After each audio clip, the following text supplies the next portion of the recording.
אנחנו רוצים. אז מי נבחר להיות בש"ס בראש? לא מי שהרב רוצה ולא מי שהציבור רוצה. מי שיהודית ומוישלה רוצים, כי זה משרת את הקופה של העופות. מפלגת העופות. בבקשה, בואו נשמע את הדברים מפיו של יהודה עזרד.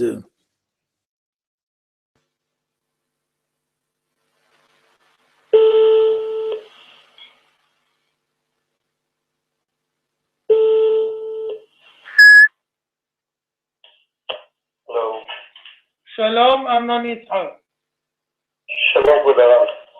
מתי אפשר יהיה להפריע לרב? אני לא יודע אם אני אספיק עוד לפני שבת, שאולי במקום להפריע לדבר בטלפון, אפילו שהרב דוד יוסף ביקש ממני לעשות את זה בפגישה.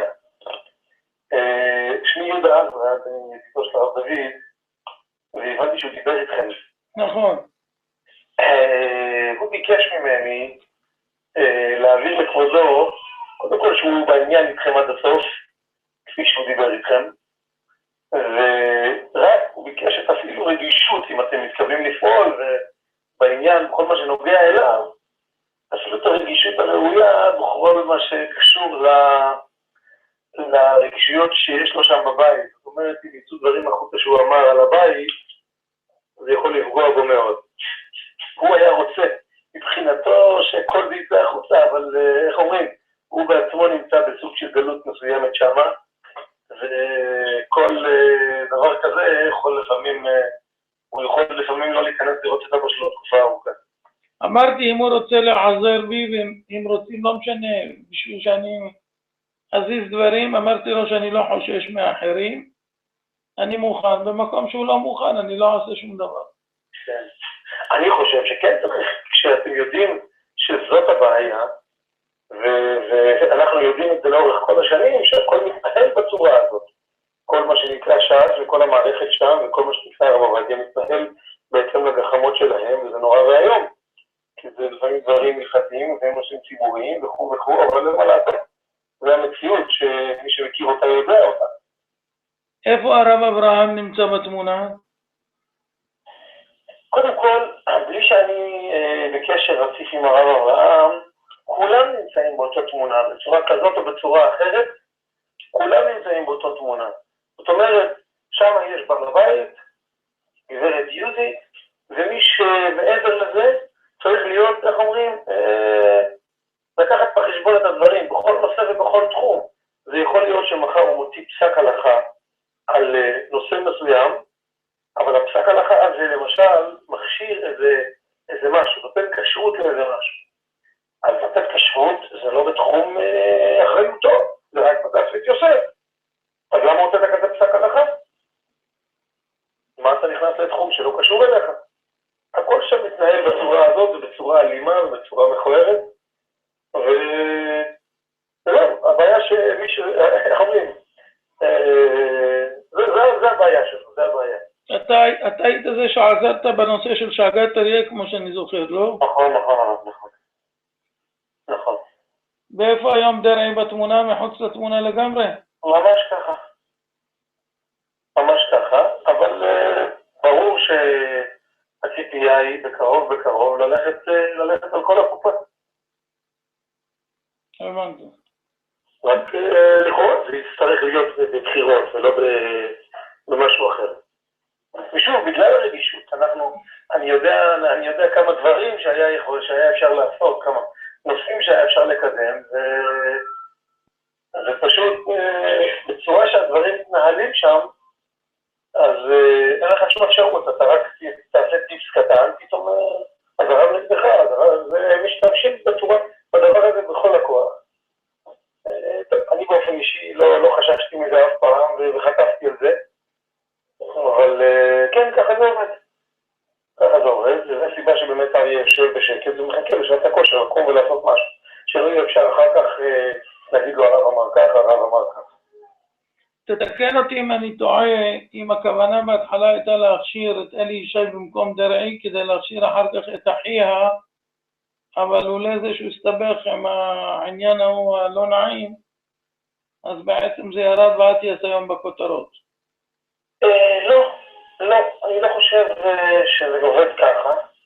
אלא בעצם זה שדרעי לא נתן לה את מה שהיא ביקשה כל השנים, והיא מאוד מאוד רצתה להיות קרובה אליו.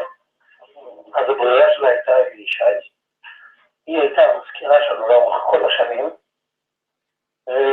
הכי קרובה אליו, אז היא החליטה אוקיי, אז ברגע שדרעי נכנס לבור, סוגרים, ויש מישהו אחר שהוא המלך, והוא עושה דברים, הוא עושה מה שאנחנו רוצים. וביום שהם ראו שבעצם אלי ישי הוא מלך גדול, ויושב ראש ש"ס והכל, אבל לקופה האישית זה לא עוזר. ובא בחור צעיר, טרי, רענן, שמנהל בבית בית יוסף ומחליט לקופה החודשית הרבה כסף כל חודש, אז הוא נהיה המלך. ולו שהוא היה מחליט, אני לא יודע היום, אבל ולו שהוא היה מחליט בתקופה מסוימת להודיח את אלי ישי, הוא היה יכול לעשות את זה מהר מאוד, ולקחת את הכיסא שלו, הכל לא עניין. באמת הוא יכול. אם הוא היה רוצה, להערכתי הוא יכול. במערכת שהיא הייתה שם, יכול להיות שהיה תקופות שבוודאי הוא היה יכול. אני לא יודע היום, אבל בתקופת מסוימות ודאי הוא היה יכול.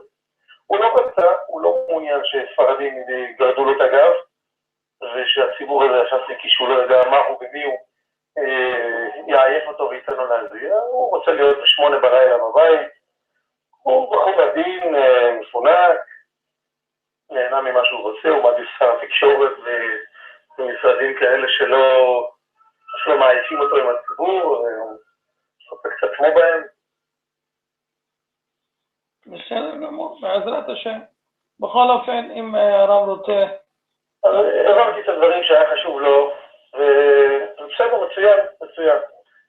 כולנו מתפללים שיום אחד הדברים האלה יסתיימו, שיהיה אפשר לעשות דברים, באמת הרבה דברים היה אפשר ולא עושים, וכאן זה מדובר במחדלים, זה כבר דבר אחרי דבר, כשזה נוגע אצלם, או שהם יש להם אינטרס אחר, אז כל הציבור שלנו צריך לעמוד אחורה, ובמיוחד בדברים כאלה שבציפור הנפש, הייתי קרוב למערכה הזאת של שמקיות בסיפור הקודם שלה, עם הוועד בתואר המחנה, ואיך אומרים, יש להם את הסיכה שיודעת לפצץ את הבלון. אתה היית גם כן בנסיעה עם הרב דוד לחוץ לארץ? לא בנסיעה הייתי, אבל הייתי מאוד בקשר אז, אני הייתי קשור קצת לוועד בתואר המחנה, וזה פשוט היה נורא לראות איך שהם... הוא נקרא זמר הבית שלהם, כן, הוא יהודד איתם, וכו'. אבל מאז אני מבין שלא היה לו קשר, לא? יש לו קשר מצוין איתם. גם היום? כן. ידוע לכם, הוא נכנס אצל הרב נגיד שהוא היה עכשיו בקיסריה? לא יודע, אני יכול לבדוק לכם, אם זה מתקדם אני יכול לבדוק ולחזור עליכם, אבל... אני אגיד לך למה זה חשוב, אתמול הוא אמר בראיון ששודר, שתמיד שהוא נמצא בארץ הוא נכנס אצל הרב לקבל את ברכתו, וחשוב לי לדעת אם אכן בפעם הזאת הוא היה. זה אני יכול לבדוק, אבל שתדעו שבמערכת היחסים שיש לו איתם, אז גם אם הוא לא היה, אז יגידו שהוא היה, אז אין בעיה. הבנתי, כן. ברור שהיכולות שלו, בקשר שלו איתם לעשות את זה בלי שום בעיה. אז הוא משתמש בזה ומעשה את זה. אני הבנתי שהיא אוהבת אותו יותר מהכל. נכון, היא הבעל הבית. בסדר, השם יעזרנו על דבר כבוד שמו. אמן, בשורות טובות. כל טוב. כל טוב. רק שמח. זאת אומרת, לאור מה ששמענו כעת, ברור מי ניהל את הבית ואיך הוא התנהל. כשאני אמרתי שהיא לא נותנת להיכנס, אז השקרנים אמרו שהרב לא רוצה שאני אכנס.